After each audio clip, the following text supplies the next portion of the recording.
सुर्खियों में।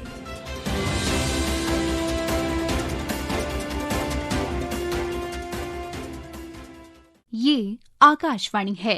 प्रस्तुत है कार्यक्रम सुर्खियों में। इसके अंतर्गत सुनिए रिजर्व बैंक द्वारा रेपो दर में की गई कटौती पर चर्चा। इसमें भाग ले रहे हैं आर्थिक विश्लेषक शरद कोहली। कार्यक्रम का संचालन कर रहे हैं अम्बरीश सक्सेना। भारतीय रिजर्व बैंक ने 25 आधारभूत अंकों की कटौती की घोषणा की है। इससे पहले फरवरी में भी रिजर्व बैंक ने 25 आधारभूत अंकों में कटौती की घोषणा की थी, ब्याज दरों में कटौती की घोषणा की थी। और इस विषय पर चर्चा के लिए हमारे साथ मौजूद हैं प्रख्यात विशेषज्ञ शरद कोहली जी। शरद जी नमस्कार, कार्यक्रम में आपका स्वागत है। नमस्कार अम्बरीश। तो जैसा कि शरद जी हम देख रहे हैं कि भारतीय रिजर्व बैंक ने ब्याज दरों में कटौती की घोषणा की है। हालांकि बहुत लंबे समय से कोई कटौती नहीं हो रही थी, लेकिन अब लगातार दूसरी बार कटौती की गई है। तो इस कटौती को आप किस तरह से विश्लेषित करते हैं? इसमें दो तीन चीजें हैं जो समझने वाली हैं। 25 बेसिस पॉइंट आज कट किया गया है, फरवरी में करा गया था, लगातार दूसरा, दोनों मिला लें तो 50 बेसिस पॉइंट है। और अगर हम आम आदमी की भाषा में समझे कि लोग समझेंगे कि हमारी जेब में क्या फायदा है, तो आप जो लोन्स लेते हैं, कंज्यूमर लोन है, हाउसिंग लोन है, व्हीकल लोन है, ये जो आप लोन्स लेते हैं वो आपको आने वाले समय में सस्ते होते दिख सकते हैं। तो ये तो सीधा सीधा अगर लोग पूछें कि हमारी जेब पर इसका क्या असर होगा, और अगर मैं इसको आंकड़ों के जरिए कन्वर्ट करके तो एक उदाहरण के रूप में, तो मान लीजिए आपने 1 करोड़ का लोन लिया हुआ है, हाउसिंग लोन, क्योंकि मैं बड़े लोन की बात करता हूँ, उसके अलावा उसके अनुसार जो श्रोता है उसको छोटे लोन में कन्वर्ट कर सकते हैं। 20 साल के लिए आपने लिया हुआ है और मान लीजिए आपने 8.25% पे लिया है, और आपने जिस बैंक या जिस संस्था से लिया है वो आपसे 8.25% ब्याज लेता है, वो उसको काट के 8% कर देता है। तो इससे आपकी जो EMI है मंथली, वो मेरी कैलकुलेशन के हिसाब से करीब 1600 रुपए कम हो जाती है। तो 1600 रुपए को हम 12 से गुणा करें तो करीब 18 और 20 हजार के बीच में आपको इसका लाभ होता है। ये तो रहा इसका सीधा सीधा लाभ। और जो दूसरी उन्होंने बड़ी घोषणा करी, और मुझे लगता है जो मैक्रो इकोनॉमिक लेवल पे समझने वाली है,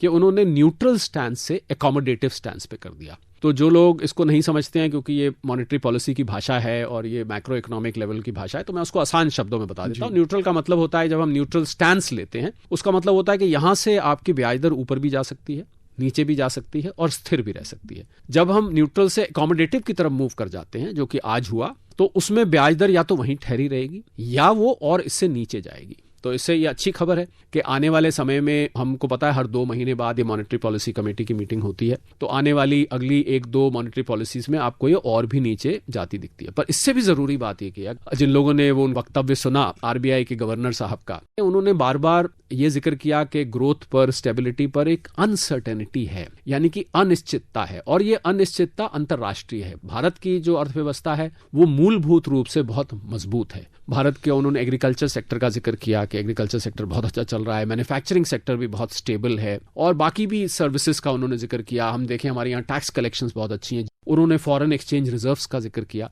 कि करीब करीब $750 बिलियन के आसपास हम पहुंच चुके हैं। उन्होंने मॉनसून का जिक्र किया कि IMD के जो आंकड़े आए, जो भारतीय अर्थव्यवस्था के लिए बहुत जरूरी होते हैं, कि हमारा एक नॉर्मल मॉनसून होने का, इनफैक्ट 103% अगर मैं प्रिसाइज बात करूं तो मॉनसून होने की उम्मीद है। तो सारे के सारे आंकड़े पॉजिटिव हैं। पर सिर्फ और सिर्फ एक हेडविंड है, ये जो टैरिफ को लेके अनसर्टेनिटी है, जो अनिश्चितता अंतर्राष्ट्रीय स्तर पर फैल गई है, और इसके कारण अमेरिका में मंदी की आशंका जताई जा रही है, या एक वैश्विक स्तर पर मंदी की आशंका जताई जा रही है। देखिए, हम भी पूरी दुनिया का हिस्सा हैं और हम दुनिया को अपने से अलग थलग करके नहीं देख सकते। हालांकि मैं यहाँ यह जिक्र करना चाहूंगा एक अर्थशास्त्री होने के नाते, कि भारतीय अर्थव्यवस्था करीब 60% कंजम्पशन पे चलती है, यानी कि आप और हम जाके जब गुड्स और सर्विसेज खरीदते हैं तो उस पर चलती है। तो उस लिहाज से हम काफी हद तक इम्यून्ड भी हैं, यानी कि हम उससे अछूते भी रह सकते हैं कुछ हद तक।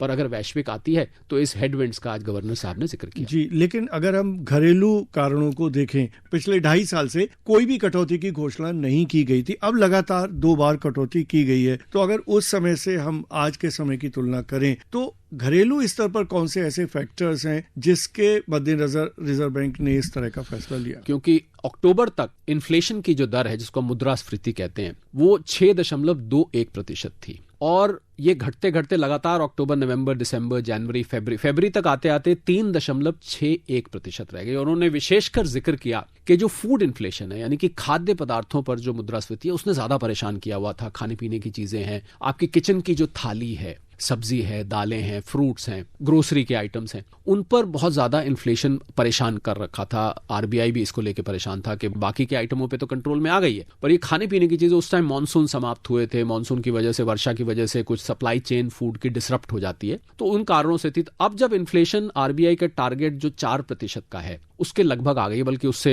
फरवरी के जो आंकड़े हैं वो उससे थोड़ा नीचे के ही हैं, तो इससे उनकी हिम्मत बनी कि अब समय आ गया है कि देखिए एज ए टूल इसको इस्तेमाल किया जाता है जब आपकी अर्थव्यवस्था ओवर हीटेड होती है, इन्फ्लेशन बहुत बढ़ जाता है, तो मॉनेटरी पॉलिसी टूल होता है कि हम रिपो रेट्स को बढ़ा देते हैं जिससे कि पैसा थोड़ा महंगा हो जाए और आपके लिए पैसे को खर्च करना थोड़ा सा कठिन हो जाए, जिससे इन्फ्लेशन पे थोड़ी लगाम लगे। और जैसे जैसे इन्फ्लेशन नीचे आती है तो लिक्विडिटी को और रिपो रेट को काट दिया जाता है, जिससे कि अब अर्थव्यवस्था को रफ्तार दी जाए। तो दो कारण अगर आपकी बात का मैं संक्षेप में जवाब दूं, एक तो मुद्रास्फीति का नीचे आना और अर्थव्यवस्था को अब और रफ्तार देना, क्योंकि उन्होंने अपने वक्तव्य में, पिछले वाला जब उनका भाषण था तो उन्होंने 6.7% हमारी जीडीपी बताई थी, पर अब उन्होंने थोड़ा 20% का कंजर्वेटिव एस्टिमेट उसको नीचे लाके 6.5% पर किया है। वो इसलिए किया है कि उनको ऐसा लग रहा है कि कुछ न कुछ ये जो हेडविंड्स हैं, ये जो अंतर्राष्ट्रीय हलचल मची हुई है ट्रेड सर्कल्स में, इसका कुछ प्रभाव हमारे ऊपर आ सकता है, क्योंकि हमारे एक्सपोर्ट कुछ हद तक कुछ समय के लिए प्रभावित हो सकते हैं।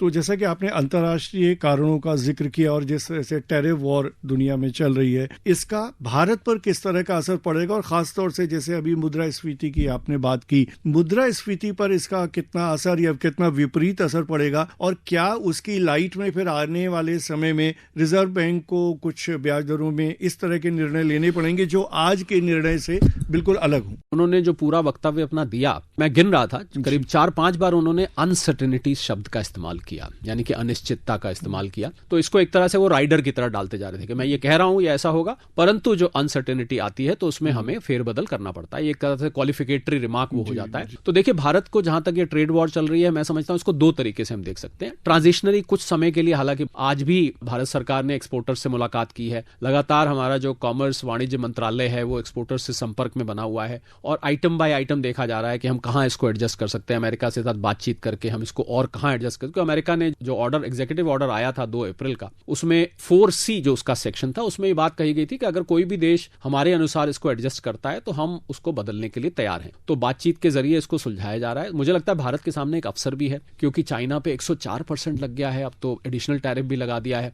हमारे ऊपर अभी भी 26% है। तो हम इसको अपनी आर्थिक भाषा में बोलते हैं टैरिफ आर्बिट्राज, कि आपके पास ये आर्बिट्राज हो जाएगी, क्योंकि उनके ऊपर 104% है, तो चाइना से जो सामान अमेरिका जाता है हमारे ऊपर 26% है, तो अब तो हमारा सामान वहां सस्ता हो सकता है। हमें करना यह है कि हमें अपनी मेक इन इंडिया को और सुदृढ़ करना है, हमें अपनी क्वालिटी को इंप्रूव करना है, हमें अपनी कैपेसिटी को बढ़ाना है, और हमें अपने आप को अंतर्राष्ट्रीय मापदंडों पर और पुख्ता तरीके से लाना है। तो ये तो रहा पॉजिटिव। और नेगेटिव इंपैक्ट कुछ समय के लिए हो सकता है, क्योंकि जब तक ये सेटल डाउन नहीं होती है, अंग्रेजी में बोलते हैं till the dust settle down. अभी थोड़ी देर पहले मुझे पता लगा कि चाइना ने अब 84% टैरिफ कर दिया है। तो ये जो आपस में कश्मकश चल रही है, टिट फॉर टैट चल रहा है, तो मुझे लगता है दो दुनिया की सबसे बड़ी अर्थव्यवस्था अगर आर्थिक रूप से लड़ पड़े तो उसका कुछ न कुछ खामियाजा तो पूरी दुनिया को भुगतना ही पड़ता है। तो जैसे आपने भारत के संदर्भ में कहा कि हमें कुछ इसमें अवसर भी दिखाई दे रहे हैं, और मैन्युफैक्चरिंग की जैसे आपने बात की, तो वो कौन से ऐसे क्षेत्र हैं जहां पर भारत को मैन्युफैक्चरिंग बढ़ाने की जरूरत है और नई संभावनाओं की तलाश करनी चाहिए? मुझे लगता है कि टेक्सटाइल और अपैरल्स है, क्योंकि वहां वियतनाम के ऊपर 46% लग गया है, और वियतनाम से और बांग्लादेश पे 37% लग गया, उनसे बहुत कपड़ा बन के जाता था। तो मुझे लग रहा है टेक्सटाइल अपैरल्स हो गई, ऑटोमोटिव कंपोनेंट्स हो गए, क्योंकि गाड़ियां जो चाइना से बहुत भारी मात्रा में, अमेरिका की अपनी टेस्ला कार बहुत बड़ी फैक्ट्री है चाइना में, जिसको लेके एलन मस्क साहब को भी अब चिंता हो गई है। तो ऑटोमोटिव कंपोनेंट्स हो गए, उन पे हमें ध्यान देना चाहिए, हमें सी फूड पर ध्यान देना चाहिए, हमें फार्मास्यूटिकल्स पे हालांकि अभी लगा नहीं है, पर अभी आप 1-2 दिन पहले जो ट्रंप साहब ने कमेंट किया कि फार्मास्यूटिकल पे देखिए हम क्या करते हैं, तो वो भी उनकी हिट लिस्ट में है।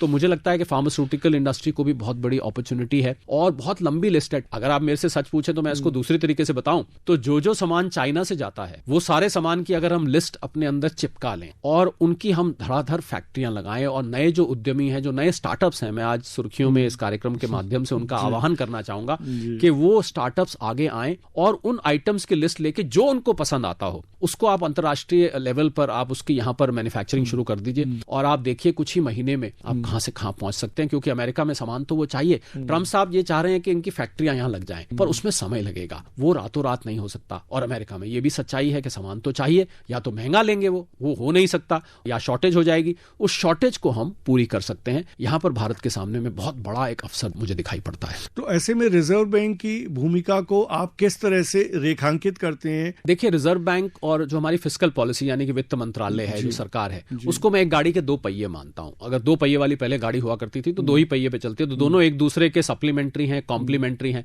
आज जो ब्याज की दर कम हुई है, मुझे लगता है कि जो भी स्टार्टअप्स आते हैं, ऐसा तो है नहीं सबको इक्विटी फंडिंग मिल जाती है, लोगों को बैंकों के पास और वित्तीय संस्थानों के पास जाना पड़ता है। तो अगर उनको सस्ती दरों पर ये कर्ज मिलेगा और ये रेट कट होता है, तो उनके लिए उस इंडस्ट्री को लगाना, उस फैक्ट्री को लगाना, उस बिजनेस को शुरू करना आसान हो जाएगा, लोन लेने की प्रक्रिया आसान हो जाएगी। दूसरा, आरबीआई डॉलर को बहुत क्लोजली मॉनिटर करता है। डॉलर को आप देखिए कि जब जब डॉलर ज्यादा स्ट्रांग होने लगता है तो आरबीआई रुपी स्वैप करता है और उसको पैसे को छोड़ता है बाजार में, डॉलर को छोड़ता है, जिससे कि प्राइस, तो मुझे लगता है डॉलर की स्टेबिलिटी जो आरबीआई मेंटेन करता है वो हमारे बिजनेसमैन के लिए बहुत काम की है। और जैसे आपने जिक्र किया डॉलर का और रुपए के मूल्य का, अगर हम इसको जोड़ें और मौजूदा जो टैरिफ का पूरा संदर्भ चल रहा है उसके लाइट में इसको अगर हम समझने की कोशिश करें तो भारत के लिए अच्छा है, क्योंकि इधर लगातार रुपए में मजबूती हमें दिखाई देती है।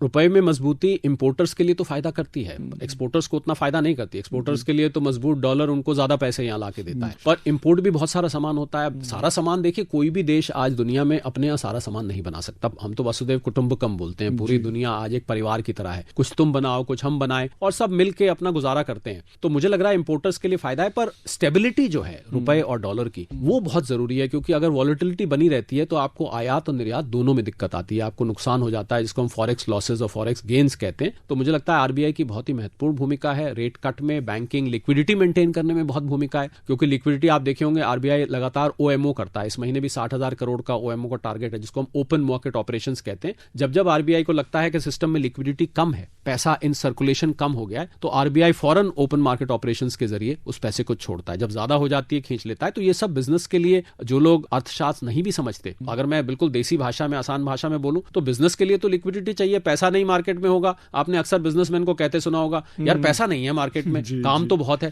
तो लिक्विडिटी भी उतनी जरूरी है। यहां भी आरबीआई की भूमिका बहुत ही। और आज रिजर्व बैंक के गवर्नर ने इस बात को कहा भी अपनी प्रेस कॉन्फ्रेंस में कि जो लिक्विडिटी है उसकी वो कमी नहीं होने देंगे और उसकी उपलब्धता बनाए रखेंगे। तो इसका अर्थ ये हुआ कि अभी आने वाले समय में हमें रेट कट में और कटौती। जी हाँ, अगर ये अंतर्राष्ट्रीय फैक्टर्स अगर ये बहुत ज्यादा इम्पैक्ट नहीं करते हैं, क्योंकि मुझे सिर्फ एक रिस्क नजर आता है कि अगर ये ट्रम्प साहब के ये टैरिफ्स लग गए और वहां पर महंगा सामान होने लगा तो अमेरिका में रेट्स बढ़ जाएंगे, फेड को रेट कट नहीं कर पाएंगे, अमेरिकन फेड जिसका हम अक्सर जिक्र करते हैं। तो अगर अमेरिका में रेट्स बढ़ने लगे तो क्या होता है, फ्लाइट ऑफ कैपिटल रोकने के लिए कई बार रिजर्व बैंक को भी उसको मैच करना पड़ता है। इसीलिए आरबीआई के गवर्नर साहब ने बार बार आज इसको कहा कि हम ये सब 6.5% हमारी जीडीपी, हमारी इन्फ्लेशन 4% से नीचे है, पर अनसर्टेनिटी वर्ड को उन्होंने सब जगह साथ में रखा है, क्योंकि वो हमारे और आपके कंट्रोल से बाहर है। हम अपनी पॉलिसीज को कंट्रोल कर सकते हैं अपनी, पर हम ग्लोबल ऑर्डर को हम डिक्टेट नहीं कर सकते। रिजर्व बैंक ने जो अपनी रेट कट आज अनाउंस किया और इसको हम जो अंतर्राष्ट्रीय स्तर पर जिस तरह की चीजें हो रही हैं उसके संदर्भ में रखें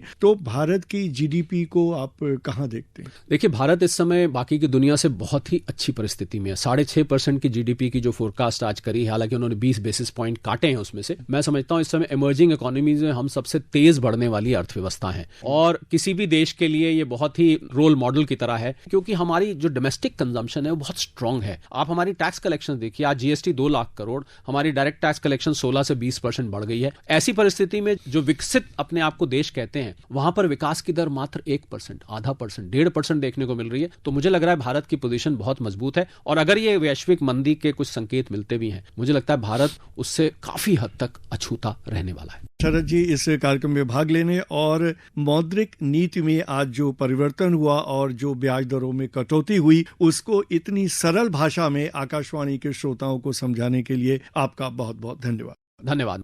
अभी आप सुन रहे थे रिजर्व बैंक द्वारा रेपो दर में की गई कटौती पर चर्चा। इसमें भाग ले रहे थे आर्थिक विश्लेषक शरद कोहली। कार्यक्रम का संचालन कर रहे थे अम्बरीश सक्सेना। ये कार्यक्रम आकाशवाणी के समाचार सेवा प्रभाग द्वारा प्रस्तुत किया गया। इसे आप हमारे mobile app news on AIR और YouTube channel news on AIR official पर भी सुन सकते हैं। इस कार्यक्रम के संबंध में अपनी प्रतिक्रिया आप हमें ईमेल या व्हाट्सएप के माध्यम से भेज सकते हैं।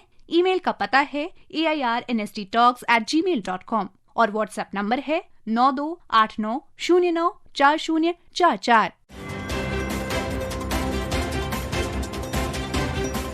सुर्खियों में।